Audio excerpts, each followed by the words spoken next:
Greetings, Word Horde. We're here with an exciting option for you.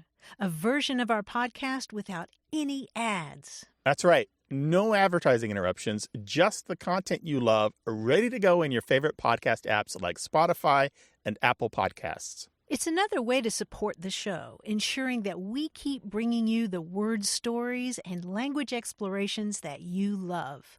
Try it at waywardradio.org/ad-free. And it's affordable. For just a small subscription fee, you can enjoy Away with Words uninterrupted, except by us. Plus, it makes a great gift. Know somebody who loves language as much as you do? Give them the gift of words. Easy to sign up, easy to enjoy. It's the same Away with Words, just streamlined for your listening pleasure.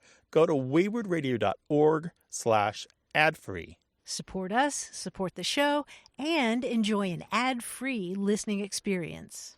waywardradio.org/ad-free. Thank you. You're listening to Away with Words, the show about language and how we use it. I'm Grant Barrett. And I'm Martha Barnett. Danielle Kuhl teaches 7th grade English language art at Home Street Middle School in Bishop, California. And she does something special in the middle of each week. She has Away with Words Wednesdays. Wow. Kids can come to her classroom and they eat lunch there and they listen to our podcast and they talk about language and they try to beat us at the quizzes and that kind of thing. And we had an episode a while back on pangrams. Right, these are sentences that include all the letters of the alphabet in as brief a wording as possible. Yes, at least once. And she sent us some of the pangrams that her students came up with, and a lot of them are better, I think, than the ones that adults sent to us. Oh, really? Yeah. Here's one from Morgan that goes, "The quick mama bunny had very good instincts to help 6 of her babies from getting jumped on by a white zebra." It's really picturesque. I was waiting for the Z. I was like, how is she going to work the Z into that story? Yeah, well, funny you should mention the Z because that's one of the ways that they figured out how to do pangrams was to write out words that have those rare letters like Z and Q. Yeah, so zebras were a big thing. Jameson wrote, "Excited mystic zebras quickly gallop from the very crowded watering hole just before noon." Wow, that's like the first line of a Right? 10-volume Right? epic about Mars or something. Exactly. And here's one I learned something from. This is from Anwin. She wrote, "She was flying over the sea, bumping into clouds, wishing that they didn't look like jumping zonkies, killer axes, and reckless queens." Oh, okay. So she did kind of the pile-on of the hard letters there at the end. Yeah. And I was thinking zonkies. Did she Zebra make donkeys. Up? I know, Donkeys painted like know. zebras. Have you never been to Tijuana? I have, but there are zonkies in real life too. Oh, You yeah. know, the product of Right. a zebra and a donkey. Gotcha. Yeah. So I thought those were really cool. I'll share a couple more later in the show. Pangrams. There's no end to the pangrams. No end. Our inbox will be flooded with more pangrams. Bring them. 877-929-9673. Email words@waywardradio.org or talk to us on Twitter at WAYWORD. Hello, you have a Way with Words. Hi, my name is Jim Gemberling from Abilene, Texas. Jim from Abilene, welcome to the show. Hey, Jim. What's up? Oh, hello. Thank you, guys. Well, I believe I was responding to a question you had asked about pies or unusual dessert names. Mm-hmm. Yeah, we're always talking about food and language, so it sounds like us. Oh, yeah. Well, I'm all about food and language, too, because I talk while I eat, and I try not to let people see my food. But when as I was growing up, my mom was from Pennsylvania, and there was a pie called a shoofly pie. And I was a child and really remembered I liked it very well, although I've never seen it since as we've been in Texas. And there was also a mincemeat pie, but it never had meat with it. So I didn't really understand where those came from. Okay, shoofly pie and mincemeat pie. Well, your description of shoofly pie sounds right on the money because it's pretty much localized to the Pennsylvania area. It's a really sweet pie, right? A lot of molasses and... Oh, sure, yeah. Down here, pecan pie is a good substitute. But the shoofly pie, as a child, I was thinking very tangential or very, on task thinking. I'm going, shoe, I don't get that. And I don't see any flies around, but... I think that's the kind of pie you put it in a window. The flies will come pretty soon. Yeah, I think that's exactly it. So it's SHOO. shoe. Like shoe fly. Get out of here, fly. Get out of here, fly. Right. And it's more like a cake, really, right? Or a tart. Maybe a tart. Sometimes it has a top. It was really kind of, I remember it being sticky and very tasty as I grew up. Also, that mincemeat pie, as I recall, that was a very spicy kind of, not hot spicy, but it had a lot of clove in it or whatever. And I don't know, I've looked it up since we talked about it.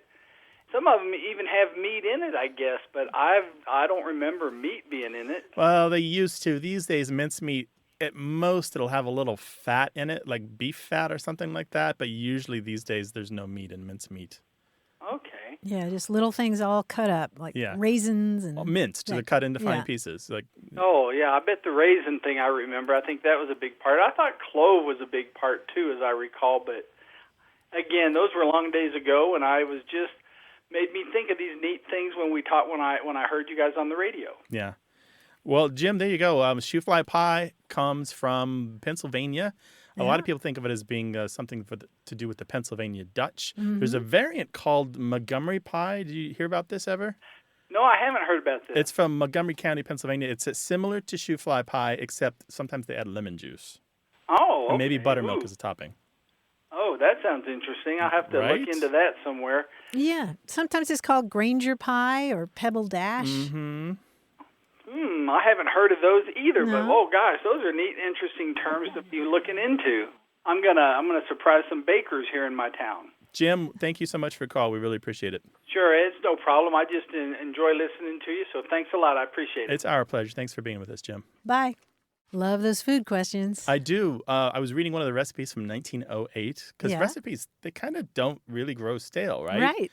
But one thing that changes is the measurements. Oh, yeah? Yeah, so this one says, instead of saying a quarter cup of butter or a part stick of butter or a tablespoon of butter, it says butter the size of one egg. Oh, I love that. I do, but eggs can vary a lot, so it's kind of emphasizing the make it up as you go along aspect of a lot of recipes. It's not necessarily chemistry. Some of it is just practice and art. Right. I love that. You might be pulling it from the churn, right? Yeah, so, yeah. About the size of an egg. Yeah, because if you handle eggs all day, you know what an egg feels like and looks like in your hand, right? That's right. Well, is there a regional dish from your area that you'd like to talk about? Call us 877-929-9673 or email us. The address is words@waywardradio.org. Here's another pangram from Home Street Middle School in Bishop, California. Laurel wrote, "In bed, sneezing, queasy, and coughing, watching Netflix with pajamas on, but don't worry, I'm very good at faking." Oh, wow. Isn't that good? Wait, where was the Z in that? Sneezing. Oh, that was really good. I know. Because a lot of times when people do pangrams, they have to work in some awkward word with a Z in it. And these are so visual. I just love Very good that. at faking. And the Netflix, using the proper noun to get that X in there. That was smart. Very, very clever. 877-929-9673. Hello, you have a way with words. Hi, this is Sloan from Omaha, Nebraska. Hi, Sloan. Welcome to the show. What can we do for you, Sloan? Well, I'm going into middle school next year, and one day while I was wondering how in the world I'm going to survive, I was thinking and wondering if there's a word for the fear of middle school. One single word for the fear of middle school. You have a fear of middle school? Kind of. I'm mostly excited, but I am a little nervous. Uh-huh. And what are you nervous about? Mostly not knowing very many people. Mm-hmm. And also, just most of it, I guess. Mm-hmm. Yeah. Yeah. Well, those are perfectly legitimate fears, and we can tell you, Sloan, you're not alone. I mean, that's a really big step going from elementary to middle school. Yeah. Yeah. What years is your middle school there? How many years does it cover? 2 years. We start in 7th grade. Seventh grade. So it's what I called junior high growing up. Yeah, that's what I call junior high. So you're as probably well. 12? Yes. Okay. Mm-hmm. I'm turning 12 today. 12? Oh, happy birthday. Oh, Happy nice. birthday, Sloan. There are a couple of fancy words for fear of school in general. I don't know about middle school specifically, but they're so long and fancy, and it doesn't really sound like what you're describing. I mean, if you want to know these words, one of them is scolionophobia, It looks like scolionophobia, but it's just one O there before the L. Scolionophobia, and that one comes from Latin words. And then there's another one, didaskaleinophobia. I don't think I can say that. It's hard for me to say, Sloan, but those are pretty fancy terms that refer to a really extreme version of being afraid to go to school. I'm thinking that maybe if it's just a matter of not knowing folks there for the most part. I mean, it's sort of like what we adults have when we go to a party, and maybe we don't know people there. I mean, there's neophobia, which is the fear of new things, and there's agnostophobia, which is the fear of things that you don't know. Yeah, so there are lots of different things. But as far as one single word for fear of middle school, we don't have one. But Sloan, I want to ask you a question. Are you going to a completely different school system, or is there a chance that some of the kids from your elementary school will also be in the 7th grade with you? I'm going to my district's middle school, so there is a chance that I'll see some kids, but my school is very small, and there's a lot of bigger schools in my district. So I'll probably be pretty split up. Yeah, you'll be overwhelmed by kids from other schools. I have a 12-year-old, and he likes middle school partly because he feels like this is the first step towards becoming more independent and getting a little more of that freedom. And maybe that's something I could recommend to you, where you have a little more control over your schedule, a little more control of your life. They trust you to do things more. They don't treat you like as much like a baby or a really small child anymore. So maybe that will help take some of the sting out of it if you can think about middle school as you growing up and you becoming the great adult that you're going to be. Sure, thank you. Yeah, you're welcome. Sloan, I would also just say that it's not every 7th grader to be who can call a national radio show and sounds so good on the air. Yeah, so, you have poise and composure. So congratulations. Yeah, I bet you're going to do really well. Will you be in touch with us later and let us know how it's going? Sure, I'll try. All right. Okay, great. Take care. We appreciate your call, Sloan. Bye. Bye-bye. Bye-bye. I remember we moved around a lot when I was growing up, and I remember at first, like the first time we went to a new school, I was like, second grade, these new people. And it turned out all the things I liked were still there. They still had a library. There was still lunch in the middle of the day. I still had time to read on the bus. And so many of the things that I enjoyed about my old school were always found. And there was always somebody with my sense of humor and somebody else who liked to read the things I liked to read. And it just took a couple of weeks and then it all worked out. Yeah, and it's perfectly natural to be afraid of a transition, whatever it is, right? Yeah. We welcome your calls, and no matter your age, no matter your background, no matter what the issue is, as long as it's about language somehow, 877-929-9673. Email words@waywardradio.org.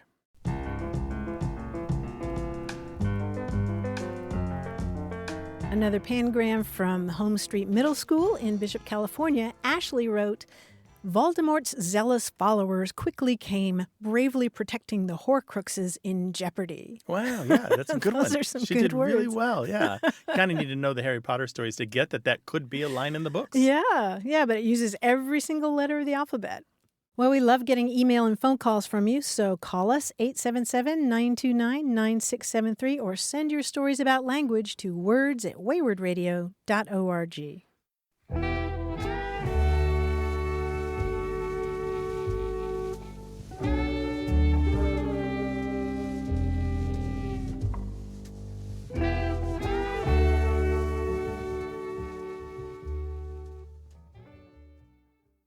Hey, we've got something special for those of you who love our show but could do without the ads. That's right. Imagine a way with words, the same engaging conversations, the same deep dives into language without advertising interruptions. We're talking about our ad-free podcast feed. It's sleek, clean, and it's just for our supporters. It's at waywardradio.org/ad-free. It's inexpensive, easy to sign up for, and works with all major podcast apps like Apple Podcasts and Spotify.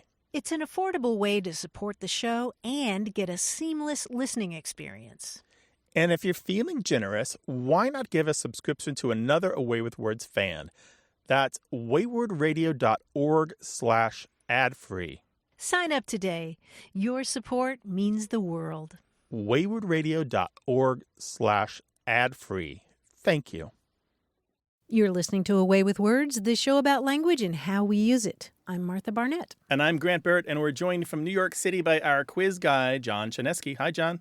Oh, hi, Grant. Hi, Martha. How are you? Doing Fine, well. thanks. You? Good, good.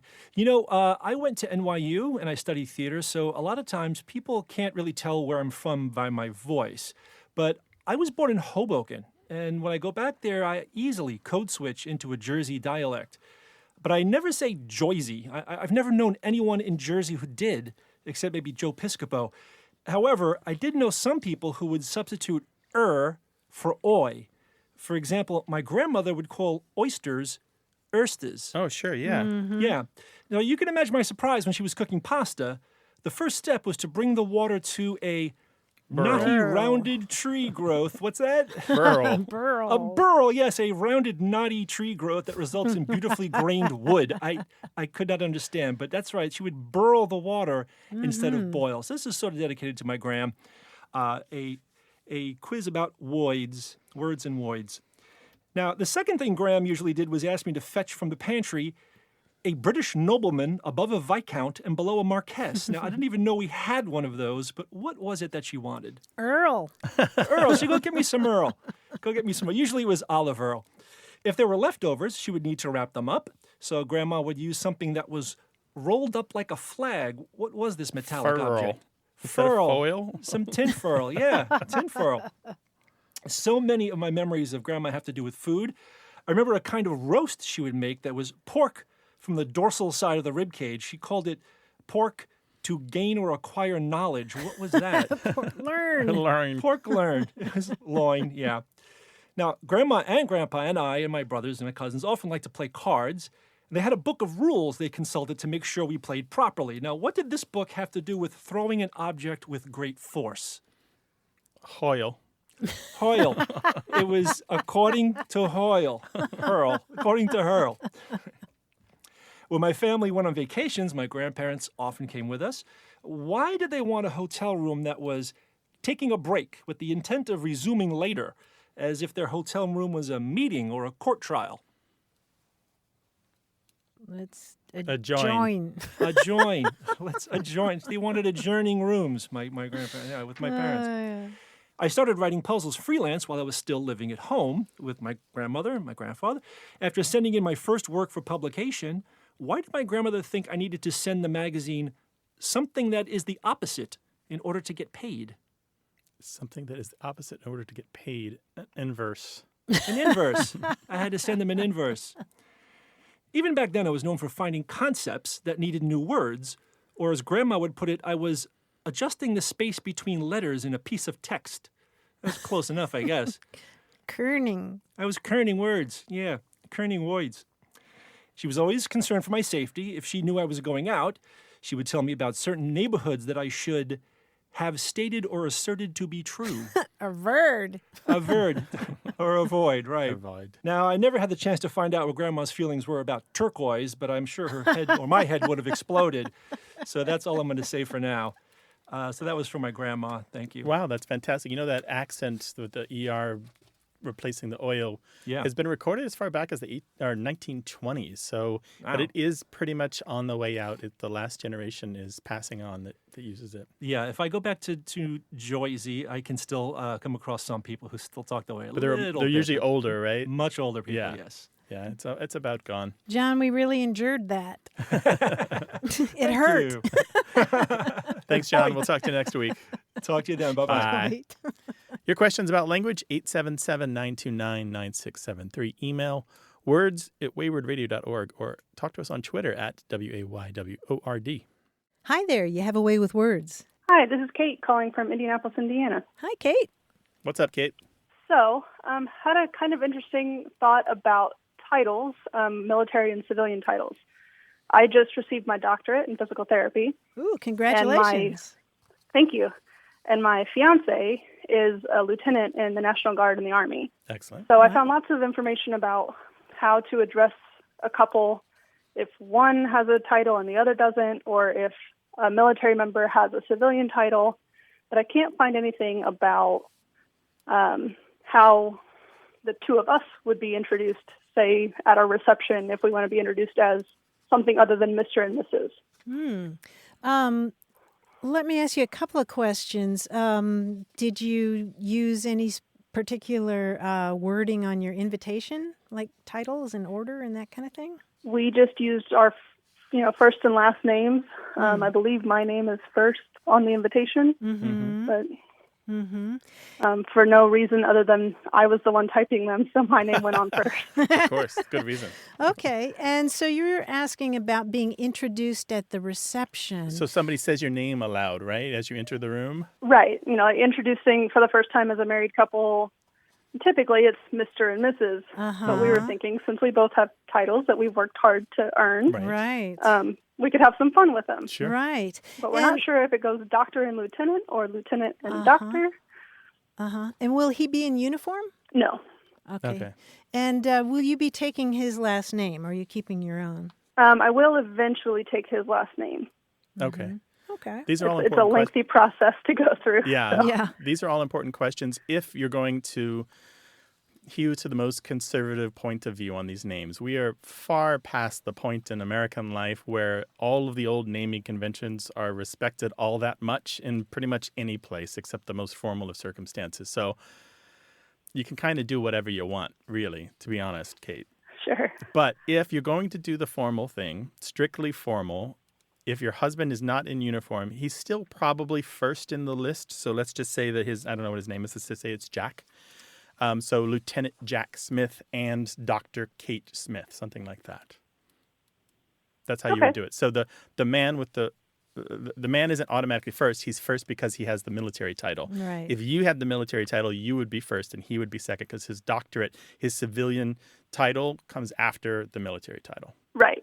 Okay. Yeah, that's it. Yeah, But traditionally speaking. Traditionally speaking. But, there are lots of different conventions for this around the world and even around this country. And in parts of Africa, for example, in the English-speaking world, they will pile on titles. So he could be Lieutenant Mr. Jack or Mr. Lieutenant Jack, right? And you could be Dr. Mrs. whatever. Yeah. Are you leaning in one direction or another? I like the way that doctor and lieutenant sounds, just because we both have, monosyllabic first names and it'll be a very long last name. So I like the way that doctor and lieutenant goes with all of it, but yeah, he likes the way lieutenant and doctor goes. I like the formality. I like the formality of both of them together in either order. It's romantic. It's like a lovely novel about two very competent, busy people who are brilliant, brought together to make a new thing together. I love it. But are you saying that he wants to do it one way and you want to do it the other way? We don't have a strong opinion about it. It was just when we kind of play around with it and go, well, which way would it go? He likes the way that lieutenant and doctor sounds better than doctor and lieutenant. Oh, could you arm wrestle or flip a coin or leg wrestle? I'm not sure I'd win that one. Do let us know what you decide. Maybe on the night of, you'll have inspiration and something will come to you and you'll be like, oh, that makes perfect sense. Why didn't I think of that before? And that's what we want to hear about, all right? Who has to do the introducing? Sure. Yeah, is it the father of the bride or somebody of that stature?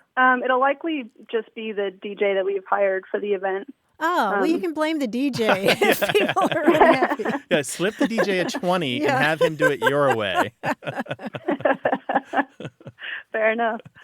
All right. Well, thanks so much for your time and for that information. And I might keep that bit to myself, but it really should be lieutenant and doctor. Congratulations on your new life. It sounds wonderful.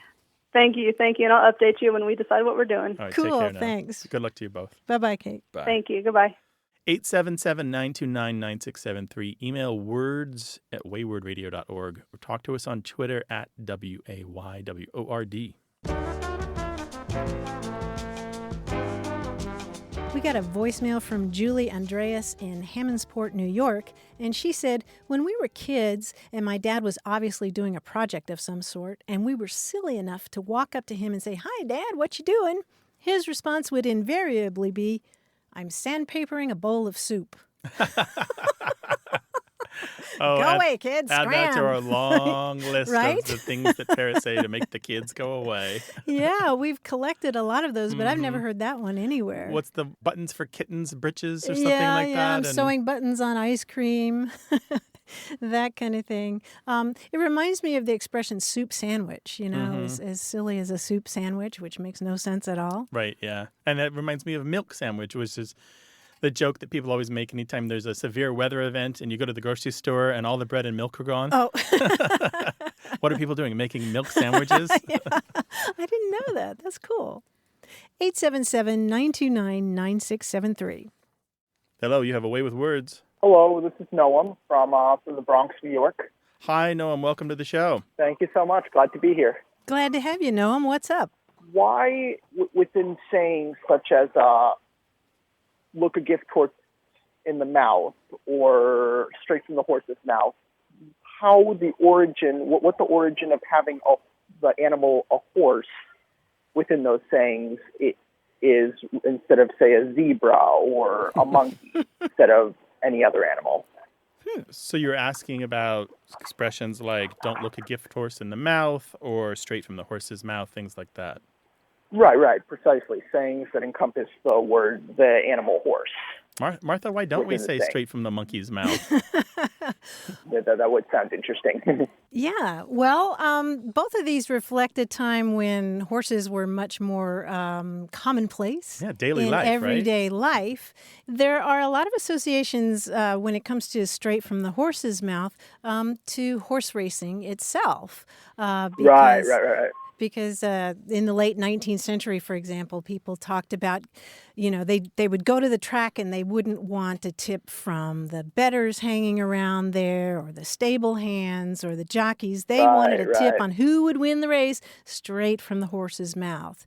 And there are other stories involving horses' mouths and truth in the past. When you talk about don't look a gift horse in the mouth, you're talking about a horse being given to you and when horses get older, their gums recede and so their teeth look longer. And so that's also why we talk about looking long in the tooth. So there are all these terms that have to do with horses, and they just reflect their place in our society a generation or so ago. I see. And do we know when those sayings were coined approximately or created? Well, the straight from the horse's mouth is, mid-19th century? Yeah, roughly. Grant? Mm-hmm. Yeah, and it shows up early in not only just in horse racing, but it shows up in stories about horse trades gone bad where somebody lied about the age of a horse. And there was a funny anecdote running around in the 1860s or so that the newspapers were publishing that about somebody saying, how did you know how old it was? And he's like, I got it straight from the horse, right? But the other one, Martha's got a lot more legs to it, right? Yeah, 4. Don't look a gift horse in the mouth goes back to the writings of St. Jerome. Yeah, centuries. Oh, wow. Hundreds of years. And it also appears in pretty much every European language. And you can find it in Latin even. Yeah, and the metaphor, of course, is don't look too closely. Don't inspect a gift too closely. Right, yeah. So I see that there's a whole equine history to those sayings. Yeah, I don't know that new horse idioms are being coined now. I suspect with the horses being relegated to specialty areas in modern life, they're not being coined for everyday use. Yeah, we certainly have a lot of horse racing terms. My favorite is hands down. Yeah. Somebody wins something hands down. It's a reference to a jockey who's so far ahead that he or she can lower his or her hands at the end of the race. So I see that those sayings were largely coined at a time where events such as horse racing and other horse-based events were more popular than they might be now. Yeah, horses in everyday life. Horses have always been valuable animals. Right. So horses were property of some prestige. Sales and trades and that kind of thing. Noam, thank you so much for your call. We really appreciate it. Absolutely. My pleasure. All right, nice take care now. Bye-bye. Bye-bye. We could also talk about the term to vet something. Sure, yeah. Veterinarian going down to check out a horse before the race, right? Yeah, thoroughly. Thoroughly, which surprises people that it's something so prosaic, but yet that's it. When you vet somebody for a job, you are carrying on a tradition of examining a candidate. Right. 877-929-9673. Hello, you have a way with words. Oh, yes. This is Danielle from Oklahoma City. Hi, Danielle in Oklahoma City. What's up? There's a podcast in the New England area that covers sports and entertainment. And Jason, one of the co-hosts, has a theory that, like, every 5 years, let's say on the celebration of 30, 35, 20, 25, like, it's a bigger celebration if it ends in fives and zeros. And so he believes, and his two co-hosts, Liam and Bill, do not agree with him, that there is a word that ends in fives and zeros of celebration. I have, like, 3 guesses on it, because I think he's, like, right, but there may not be a word. And so we've been trying to find what the word is. Let's clarify for a second, Danielle. So you're saying that he believes, although he can't name it, that there's a word to use to describe the years that end in 5 and zeros. Yes. You mean like a round birthday, like when you turn 40 and you call that a round birthday? Or a round Exactly. number. Yeah. For those particular And the words. decades are easy, but you're looking for something that's decades and the 5-year marks, right? The only thing I can think of in terms of that period of time is the word lustrum, Lustrum. I doubt that's the word that he was thinking of, but it refers to a period of 5 years, and it goes back to an old Roman practice of doing a ritual sacrifice every time they did the census, which was every 5 years. So it actually goes back to an old word that means to wash. I think it's like, lavatory or something like that. Lustrum, which is kind of a sexy word, but probably not what you're looking for. Right. And what's funny is, like, there's like I'm in Oklahoma City, and this podcast radio shows in New England, and everyone from around the world, this has been a debate for like 2 years. Does this term exist or not? And every time he refers to it, it's like fives and zeros. It's something that ends in fives and zeros. And there's like, I'd say 90% of people, it sounds like they don't believe him. And I'm like, I think he's like got an idea. He might have a concept, but like the word is what nobody knows. Does it exist? So that one, correct, that's great. I don't know. That's funny to me. Danielle, are you saying that this podcast guy actually knows the word and is withholding it? No, Okay. No, I don't think it's like, because he went to, him and his friends, I think they all went to like school for like film and like radio, like journalism, I guess would be the category. He remembers hearing the word or understanding the concept, but I think he's like blanked on the word. Now, if he's holding it from us, then I'd be like, hey, Jason, what do you do? Yeah. But, I got to tell you, if people have been working on this problem for 2 years and you've come to me and Martha and we don't have an answer, I'm not saying that we know everything, but I'm saying all those other people plus the 2 of us, there's a good chance that he is just having a lot of wishful thinking. I mean, you can just call it a big anniversary and be done with it, right? Yeah. We don't have to have a special term for that. And frankly, any new term that you would coin or an old one like lustrum that you would bring back is just going to sow confusion because people don't know it. And so then you have a whole new job of confusing them with a word that you didn't used to have. So really just call it a big anniversary and be done with it. And then continue to talk about the Patriots and the ball gate and all that stuff. Yeah, I mean, Grant and I can tell you all kinds of words that are put together with Latin words, like quindecennial is a 15-year anniversary. Right. And things like that. I could see coining something like ennial. We take nth, which just means some unknown number of counts, and then ennial, which means annual, and just saying the ennial, but you would probably use something like that when you didn't know how many years it truly was. It's fun to have these things to argue about. They certainly stop us from fighting in the parking lot over sports teams. But really, I would just email them and say, dear gentlemen, wrap it up. But I appreciate it. Because, again, we could all coin something, but making it catch, that's an impossible task. Well, thank you, guys. Y'all have a good day. Take care. Bye-bye. Thanks. Bye-bye. Maybe you know the word. If you do, call us or call us about any language question. 877-929-9673.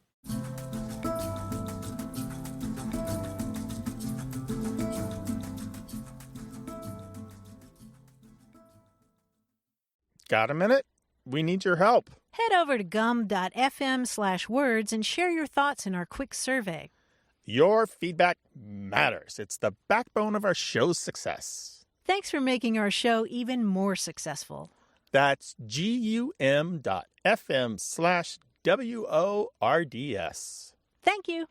You're listening to Away with Words, the show about language and how we use it. I'm Grant Barrett. And I'm Martha Barnett. Sometimes when I'm hiking and I stop near the top of a mountain, the beauty and the stillness there feels otherworldly. It almost doesn't seem real. It's as if the sky is like this scrim that I could just punch my fist through and look through to the other side. It's this profound feeling in a place like that, like you're on the edge or on the threshold of something. Maybe you've had that kind of experience out in the desert, in that vastness, or overlooking the Grand Canyon, or maybe just in almost empty cathedral looking up. And it turns out that there's a poetic term for these locales. They're called thin places. And thin places have been described as places in the world where the walls are weak and another dimension seems clearer than usual.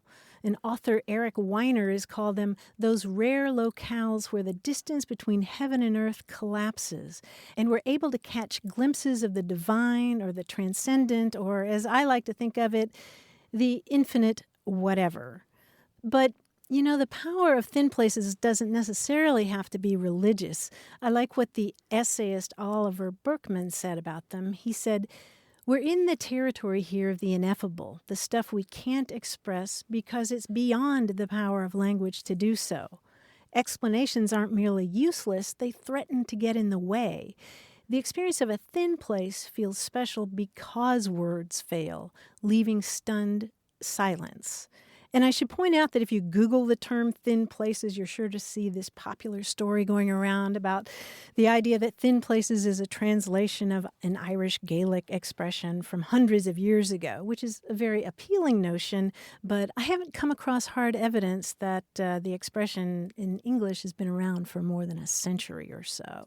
But in any case, I'm thrilled to have a name for these places, and I'm wondering, does that resonate with you, Grant? Yeah, absolutely. I just 100 different things came to mind. Some of them are very practical, but I also think about my time in Paris, which is in some ways overrun with tourists, in some ways can barely handle the people who want to come and see it. And yet, despite all that, if you have ever been in Paris in the snow, say Christmas morning when most shops are closed and most people are at home or even still in bed, and like I did, walked along the Seine with a friend in the falling snow, trudging your feet through the snow that has already fallen.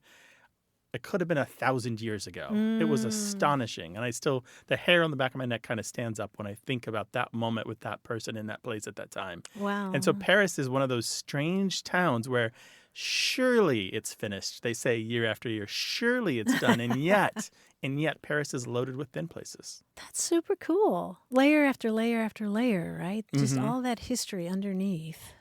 Well, we'd love to hear from you. What kind of thin places have you experienced, and what was it about them that left you without words? Give us a call, 877-929-9673, or email us. That address is words@waywardradio.org.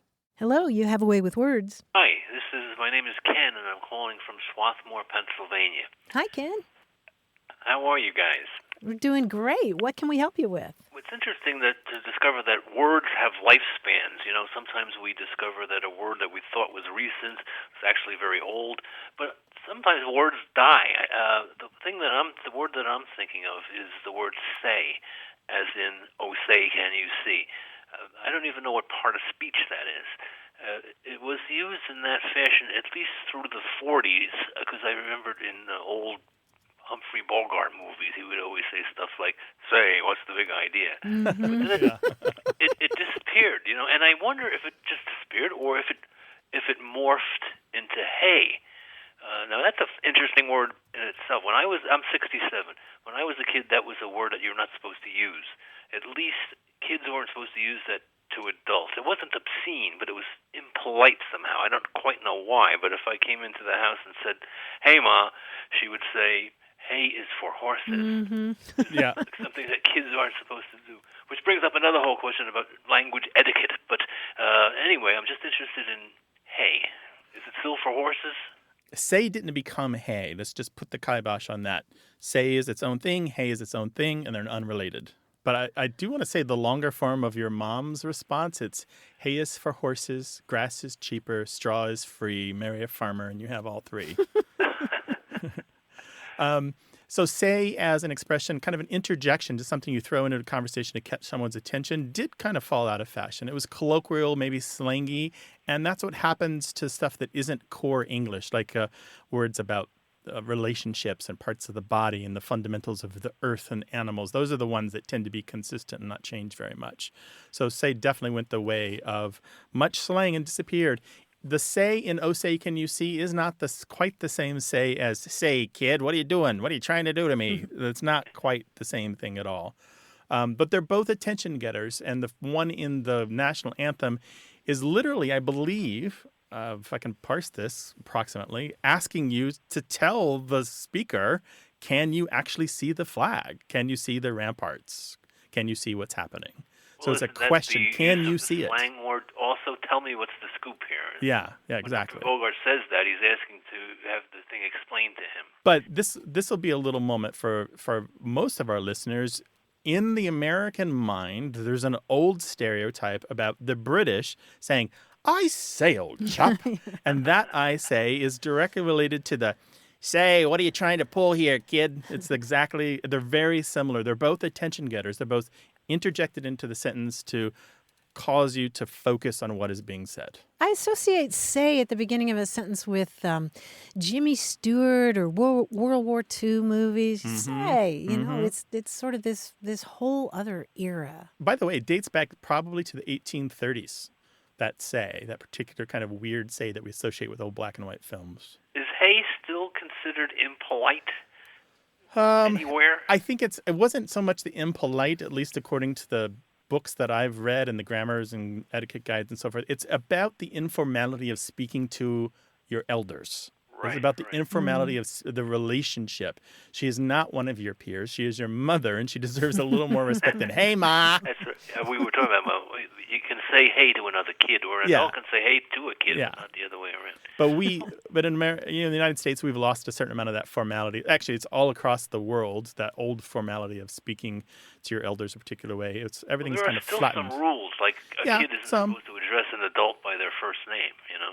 Well, I will tell you, all of my teachers in school were Mr. and Mrs. or Ms. this and that. And none of my sons are. He's in middle school. He may have Miss Mindy and Miss this and that, but it's their first names, not their last names. And so it's far more informal than when I went to school. Thanks for taking the call. Ken, our pleasure. Thanks. Call again sometime. I will. Take care. Bye. Bye, Ken.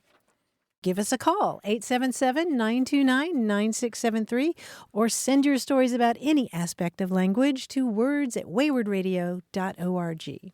Hi there, you have a way with words. Hi, this is Evelyn. I'm calling from Wilmington, North Carolina. Hey, Evelyn. Welcome to the show. What's up? Well, there was an expression my parents used to use, and I've always been curious as to where it came from. I was talking with my older sister, and she said, well, let me know what you find out. So when we were growing up, if we were sassy to them at all or would talk back, she would say one of two things. Either you're getting too big for your britches, which I understood, but she would also say, I'm going to bring you down a buttonhole lower.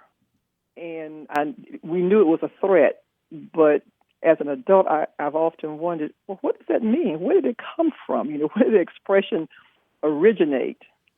So that was my question. Buttonhole lower. So you may be surprised to find that the expression to bring someone down a buttonhole or a buttonhole lower is about 400 years old. Wow. Maybe more. Maybe actually more like 500 now that I'm looking at it. So the word buttonhole itself appears about 1530 or so. Before that, garments were fastened in other ways.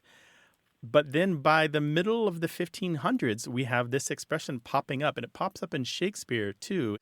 And it means basically to take someone down a peg, which is a good synonym for it. Both of these are ways that you might fasten a coat or a cloak or an outer garment. And as a matter of fact, we still have coats that fasten with pegs. They look like horizontal wooden buttons, and they kind of slide through the hole, and you turn them sideways so that the button is one way and the slit is the other, right? The buttonhole slit is the other. Yes. We don't know 100% for sure why people coined this, but we think it means to expose someone's body in public, to embarrass them, because it was a time when propriety was a little different when having a décolletage or having one's skin exposed wasn't the done thing. And so if you undo their clothes by a button, imagine like jerking their clothes, the button pops, you're embarrassing them. You're embarrassing them by exposing them or undressing them in public. Oh, okay. Yeah. That's very fascinating. I thought it was just, I don't know, something they made up or whatever. So that's amazing. Oh, It's that long old. history, yeah. But it's the embarrassment part is kind of speculation, and I always hate to do speculation on this show, but it's the best that I have to offer. That's what some of the people who've researched this believe, Eric Partridge and others. Yeah. Okay. Well, all right then. Well, thank you very much. I appreciate it. I'll let my sister know where it came from. Evelyn, thank you for your All call. right. We really appreciate you. Thanks, Evelyn. Thank you. Bye-bye. Thank Bye-bye. you. Bye-bye. Well, if there's a word or phrase kicking around your family and you're not sure if it's your phrase or if other people use it, call us 877-929-9673.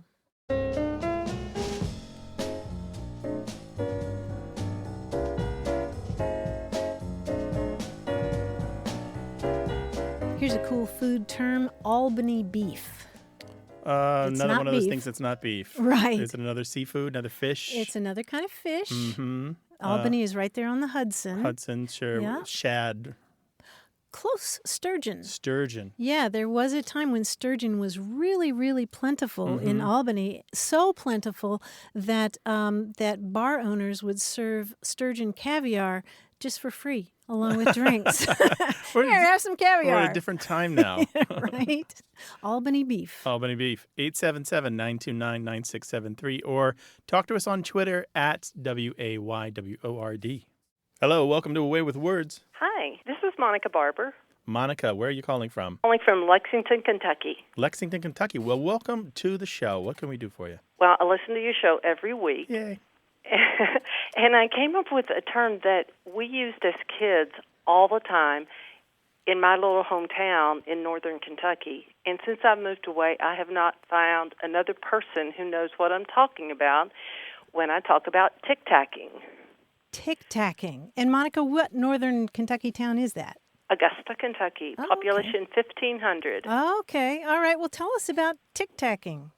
Okay, so about maybe 2 to 3 weeks before Halloween, all the young kids, maybe preteen and teens, maybe around 13 years old and older, go out and just cause mischief around the town. And so you might do things like the most popular is soaping car windows, or if you're really brave, house windows. And so for a few weeks before, we would go get corn out of the farmer's field that was all hard for the cattle, and we would shell the corn into bags and save it up. And so you might run down the street and throw corn on somebody's front porch, and then watch the lights come on. And the funny thing is, our parents did it, our grandparents did it, and they encourage it.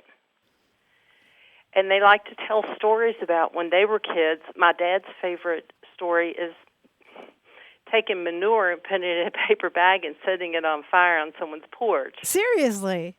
And then when they'd come out, they'd stomp it. And yes, he encouraged us to do those things. They thought it was hilarious. Classic. Did they have a name for the manure in the bag trick? No, it's just generally called tick-tacking. Okay. And you All might the- all the say, pranks. hey, do you want to go tick-tacking tonight, or do you want to tick-tack the barber's house tonight? Things like that. And so when I moved away, I've asked people, have you ever heard of tick-tacking? And I have not found another person outside of my little hometown that knows about tick-tacking. Well, we can tell you, Monica, that there is a long tradition of tick-tacking, both in this country and in the UK. And it has to do with exactly what you're talking about, specifically rapping on windows, finding different ways to rap on windows. It's sometimes called window tacking. And you can do that, of course, by throwing hard corn kernels at somebody's window. But, kids are really ingenious when it comes to coming up with devices to execute these kinds of pranks. And window tacking can involve all kinds of different things, like There's one method where you take a wooden spool and you take all the thread off the spool and you cut notches in the circumference of either side of the spool, and then you wind it with twine, and you put it up near a window and put a pencil through the hole of the spool and yank on that string that's around the spool, and it makes a rapping noise. Don't give me ideas. I might go back and tick-tack. And it's supposed to be really annoying. And the nice thing about these little devices that kids come up with to do tick-tacking in one way or another is that you can run away really quickly. You know, they're lightweight, and you can just do that tick-tacking on the window and then run away. Probably before we got our driver's license. So it was in that age period, Yeah. you know, where you had to run quickly to get away. Hiding And in the ditch, townspeople just turned a blind eye. You know, they just laugh and say, oh, it's those kids just tick-tacking and harmless. Good, clean fun, huh? And what was your method for tick-tacking? I like the bar of soap and the corn on the porch. Oh, I see. Because some people would use paraffin, and then you can't wash that off the window. So we stuck with more harmless things that could be cleaned up. Oh. Yeah. Would you write things? You would write things, but mostly, depending on who it was, just try to soap it up really good on the front windshield, and then just make circles on all the rest of the windows. I wouldn't mind having that done to my car. It's kind of a mess. Monica, thank you for this stroll down memory lane. I'm sure a lot of people are going to be remembering those nights. I hope other people have heard of it from other parts of the country. Well, no we doubt, will hear no about doubt. it. Okay, Thanks, good. Monica. Thank you. Bye. One of my favorite Yeah. books of all time, seriously, I mean, at least as far as reference works go, is The Lore and Language of School Children by Iona and Peter Opie from 1959.